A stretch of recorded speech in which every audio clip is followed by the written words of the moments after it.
दादाजी के video को आप लोगों ने बहुत प्यार दिया, पहले तो उसके लिए बहुत बहुत धन्यवाद। दादाजी हमारे साथ ही है और एकदम मज़े में है। उनका ऐसा कहना है कि उन्हें घर नहीं जाना है क्योंकि उन्हें वहाँ पे टॉर्चर किया जाता है।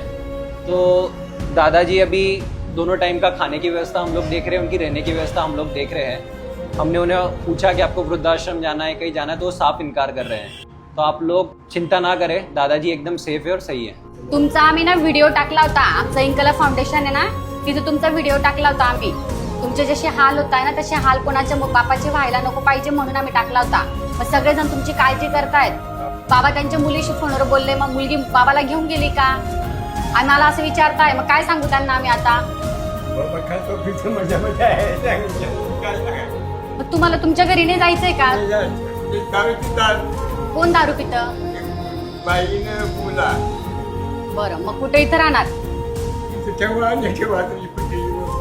तुमको जब तक यहाँ पे रुकने का है ना, यहाँ पे रुको। हम खाना वाना देंगे, तुम्हारा लकड़ी तोड़ने का काम रखो, बट यहाँ पे रुको, फिर इधर उधर मत जाओ।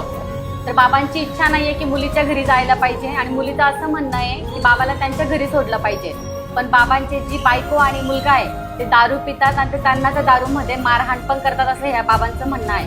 ते कितपत खरं आहे खोटं आहे हे आम्हाला माहित नाही, पण आमचं असं म्हणणं आहे की जर त्यांची इथं राहायची इच्छा आहे तर आम्ही त्यांना राहू देऊ।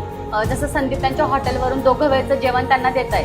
कपडे ते यासाठी घालत नाहीये, त्यांचं असं म्हणणं आहे की त्यांना लाकूड तोडायची सवय आहे आणि ते लाकूड तोडताना ते खराब होतील म्हणून त्यांनी याच्यामध्ये काढून आणि बांधून ठेवलंय। पण आम्ही त्यांना सांगितलं ते खराब जरी झालं तरी त्यांना तुम्हाला घालायचंय, आम्ही परत त्यांना आणून देऊ।